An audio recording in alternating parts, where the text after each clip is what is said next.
So Saint Therese recognizes that she may have ended up in hell had she had parents that were lukewarm. So this is the calling of parents. Lay people will look at the saints and they'll say, "Oh, they're celibates, they're nuns, they're religious, they're priests, they're bishops, we have little example of married men and women saints, things like that." And I think your book takes that to the next level, and that is, well, how does one begin to raise a saint to begin with? What are the common best practices of parents of Saint Therese of Lisieux, of Padre Pio, of Saint Ignatius of Loyola, or any of the great saints that we all love and venerate? And I think your book has done a wonderful job, and you've broken it down into 7 hallmarks. Can you take us through those really quickly? Yeah. So the 7 hallmarks are, the first one, the most important one, is a sacramental life. So I go through all the sacraments in there, especially the Eucharist. Like, a lot of these saints would go to the daily mass. And then the next one is sacrificial love, surrender, suffering, simplicity, solitude, and then the sacredness of life. We see in many of the saints, a lot of them came from big families. There's so much in just those hallmarks that I think describe more of the lives of the saints themselves than of their parents. Are you suggesting then that those seeds were planted by the parents?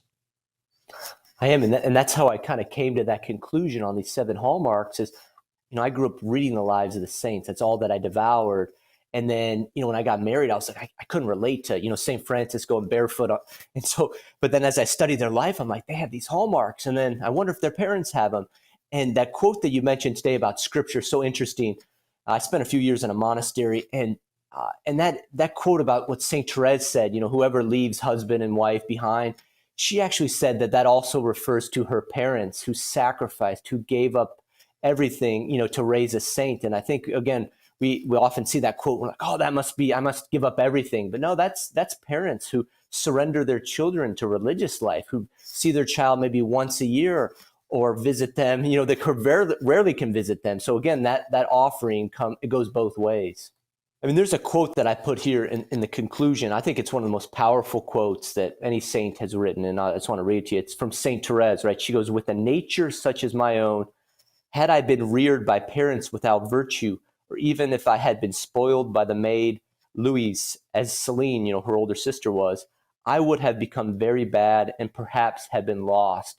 So Saint Therese recognizes that she may have ended up in hell had she had parents that were lukewarm. So this is the calling of parents. This is why, our most important responsibility in life is to raise saints. It's not to get our children into Harvard or to become professional athletes, or a certain profession. It is to raise saints. And I think Saint Therese's mom and dad, they understood that fact. And that's why they had 5 daughters that became nuns. I think most parents are trying to do a good job. I think, obviously parents love their children, sacrifice for their kids all the time. What would be the thing that you would say that they should start doing different today that maybe they've never considered before, based on your book and the lives of their parents? I think one of the most important thing is, it comes down to affection. And I see this in the love of St. Therese's mom and dad, that the father, Louis, would put his daughter on his lap and just love her. And we are the face of God the Father. We're not drill sergeants with our children with the faith. That is important, right? You got to know your catechism. But I think it's this reflecting God the Father.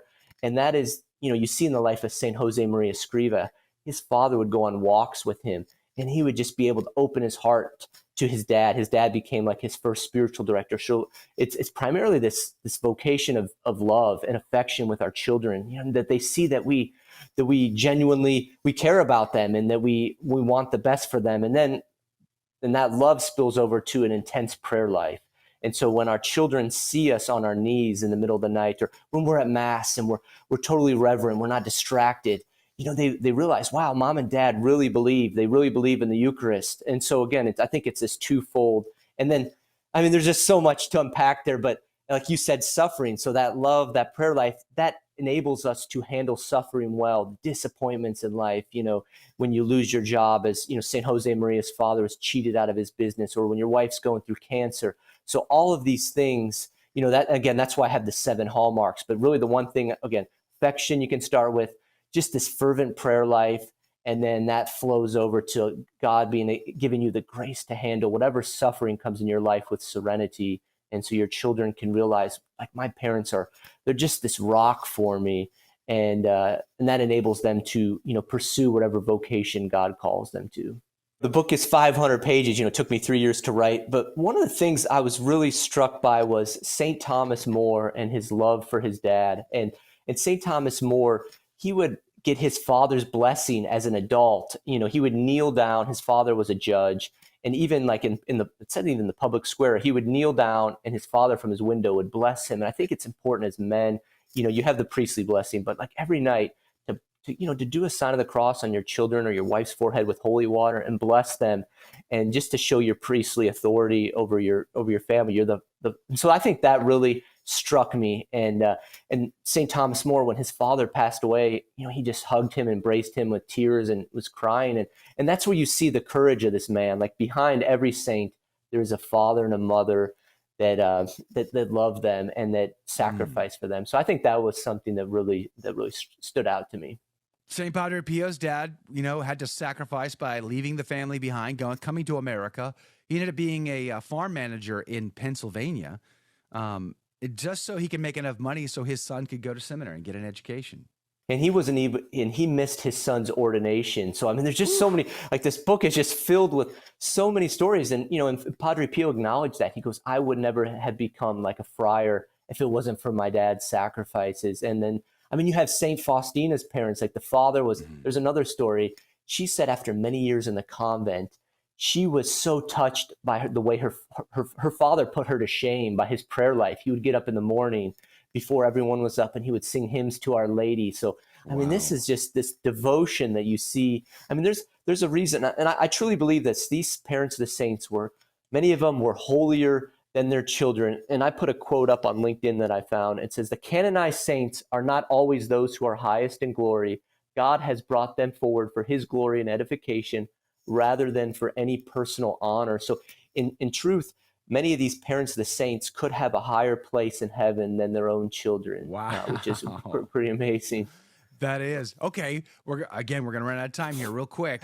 Not all saints had excellent parents. I mean, let's be honest. Some of those parents were not great Catholics.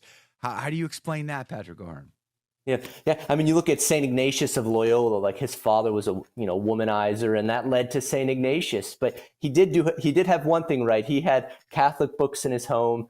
And so I think that the goal is, that you realize you have a better chance to raise a saint if you're virtuous, but just know that God's grace works through even your past weaknesses. And it's not so much what you did in the past, it's what you're doing now. So I think that rest assured that, that God can work through you even now, just living the life for his glory, offering whatever life, the time that you have left in life, to strive to raise that saint. So that's what I advise for parents who feel like they've been failures.